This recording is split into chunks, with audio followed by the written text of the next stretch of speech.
Hi guys, I am here with daily use English speaking practice sentences. Dear friends, every day we use these kind of sentences in our conversation.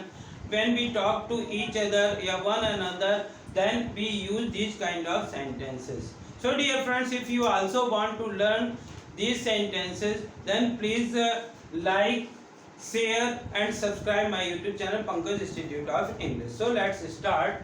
Our first sentence is convince him for it.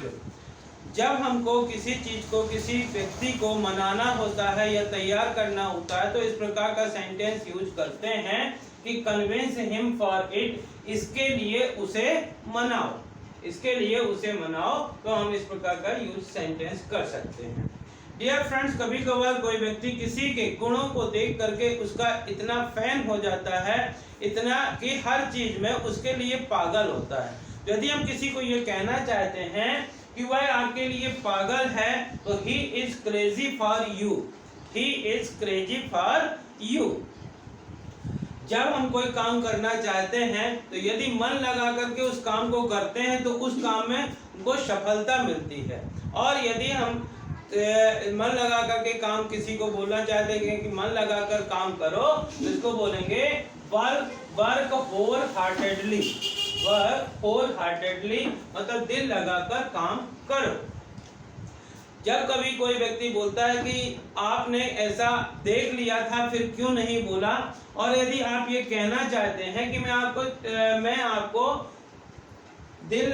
आपका दिल नहीं दुखाना चाहता था या मैं आपको चोट नहीं पहुंचाना चाहता था, तो इस प्रकार से कहते हैं I don't want to hurt you, I don't want to hurt you. मैं आपका दिल नहीं दुखाना चाहता था, मैं या आपको दुखी नहीं करना चाहता था। जब कभी कभार कोई व्यक्ति किसी समस्या में होता है तब बोलता है तो मैं क्या करूं, कांस्ता बोलते हैं कि तो मैं क्या करूं। इसके लिए इंग्लिश में यूज होता है what shell I do, what shell I do. Next sentence, कभी कभार कोई व्यक्ति अपनी बताने के लिए, अपना विचार बताने के लिए बोलता है मेरी मानो तो इसको इंग्लिश में बोलेंगे इन my opinion, in my opinion.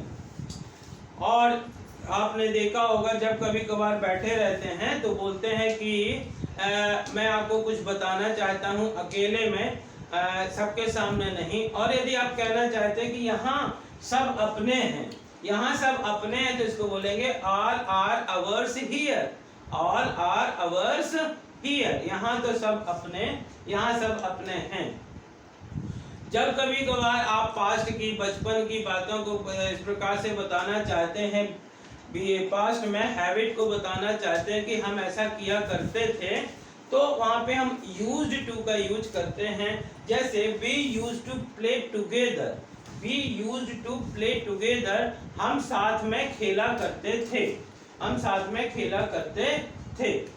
और जब कभी किसी व्यक्ति को आप अपना क्लोज मानते हैं तो उसको कहना चाहते हैं कि you consider me your friend, you consider me your friend, आप मुझे अपना मित्र मानो, आप अपना मुझे मित्र समझो।